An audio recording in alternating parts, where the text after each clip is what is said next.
Now, I talked a little bit about what my grandfather did and what he was like, but I know he would be rightly annoyed if I glossed over what he believed. David Lewis was a democratic socialist. Sorry to say the S word in a church. He devoted his entire life to the good fight, which for him meant the methodical, unending, ineluctable campaign for social justice. Now, in a time when a certain US president is called a socialist on an almost daily basis, a man who presided over the unprecedented transfer of public wealth to a private club of the richest and most powerful capitalists in human history, it's understandable that there is some confusion about the contemporary meaning of the term. I think it's fair to say that David Lewis was not a Barack Obama socialist.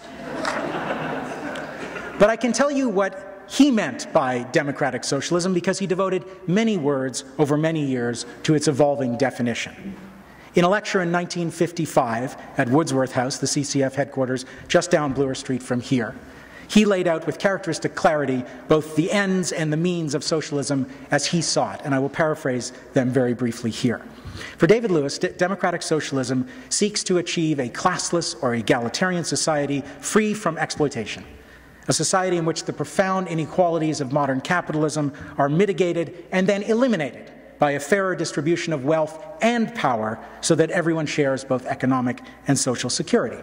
On a global level, it aspires to equality among all nations, a world free from the ravages of imperialism and the continuing legacy of colonialism.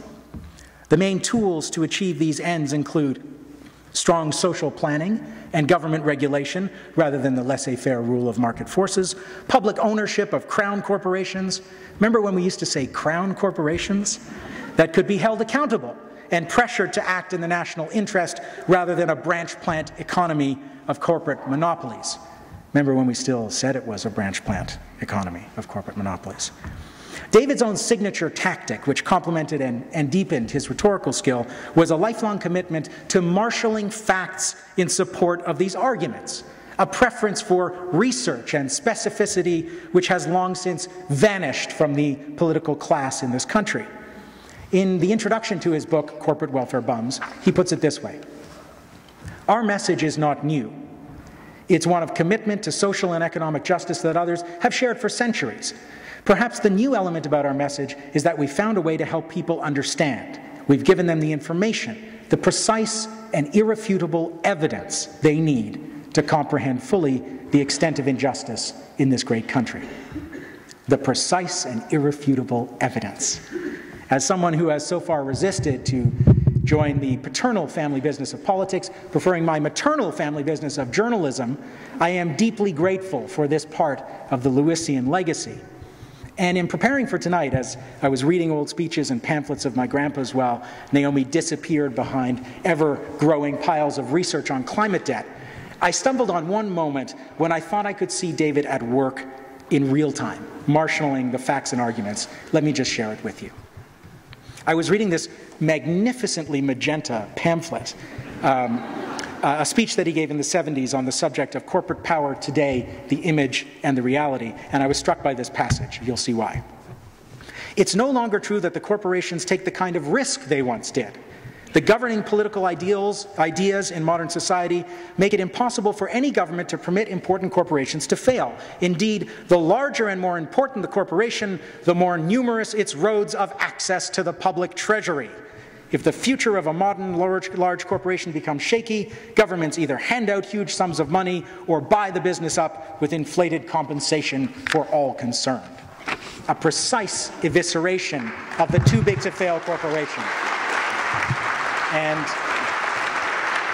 And more depressing prescience. But then I noticed that at the bottom of the page, in a cramped but legible scrawl, he'd added a couple of lines to this paragraph. I guess he was updating the text for a new publication of the piece. And so I read on, taking care not to smudge the handwriting in pencil, like my dad, and found a careful account of the exact price of corporate moral hazard from 35 years ago. He went on to write, "We've had vivid examples of this in the very recent past. One need only recall the $100 million the Alberta, Ontario, and federal governments presented to the poor Syncrude Corporation to continue work in the Alberta tar sands, the $68 million promised the poverty-stricken Ford Motor Corporation to build a plant in Windsor, and the federal takeover of de Havilland in Toronto and United Aircraft in Montreal. These are only a few of many examples. And I think he would have listed more if he hadn't run out of space. He'd used up both the top and the bottom margin of the page. And if this habit is familiar to me of piling on precise and refutable evidence long after your audience is already convinced, I promise you it will be familiar to you too by the end of this evening. And if you feel I have not told the truth, I invite you to pick up a copy of The Shock Doctrine on sale in the lobby after. Finally, to properly situate him in history, it's important to say that David Lewis was never an orthodox leftist. He came from the tradition of the Bund, in which his father was a leader. The Bund was a Jewish socialist organization in Eastern Europe that was at once a social movement, a labor union, and a political party. And shaped by his father's experience in battles against both fascists and Bolsheviks in the first decades of the 20th century, David's vision of democratic socialism vehemently rejected a couple of key concepts in communist thought at the time, both the temporary need for dictatorship, whether of the proletariat or anyone else, and the notion that the worsening of conditions for working people would make it easier to persuade them of the need for revolution. He had no time for those ideas. Instead, he committed himself, as his party committed itself, to winning change at the ballot box and to the incremental improvement of living and working conditions, the legacy of which is our welfare state: pensions, unemployment insurance, arts funding, universal health care. Now, this is not a sexy or sudden vision of social change. It's less the revolutionary academy and more the school of epic slog. But David Lewis believed it passionately. He passed it on to his son, who embraced it with equal vigor, in fact, and I believe that Canadian society has benefited enormously from their cheerful relentlessness. Those victories of the welfare state have been under unrelenting attack for decades now.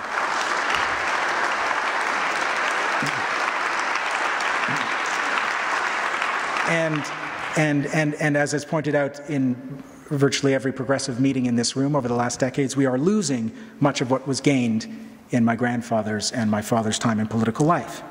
Talk of a classless society or eliminating inequality seems hopelessly dated, especially in the wake of a crisis in capitalism for which the left was utterly unprepared, and government policies that are deepening all of those injustices under the guise of redressing them. But for that very reason, the spirit in which my grandfather fought the good fight ought to be even more inspiring today.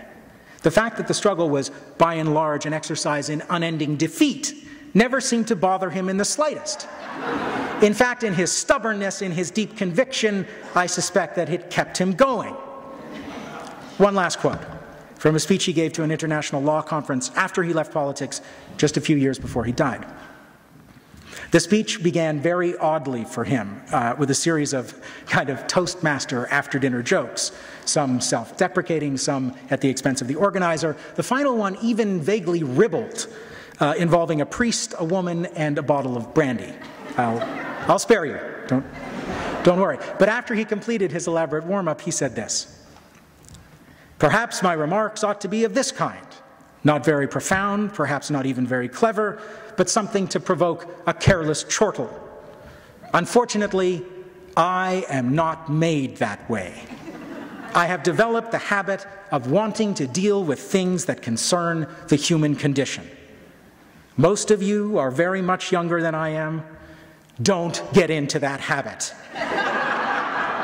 It eats at your soul, but it gives you some satisfaction that you can't get any other way." That was David Lewis in a nutshell. Thank you for celebrating him with us tonight.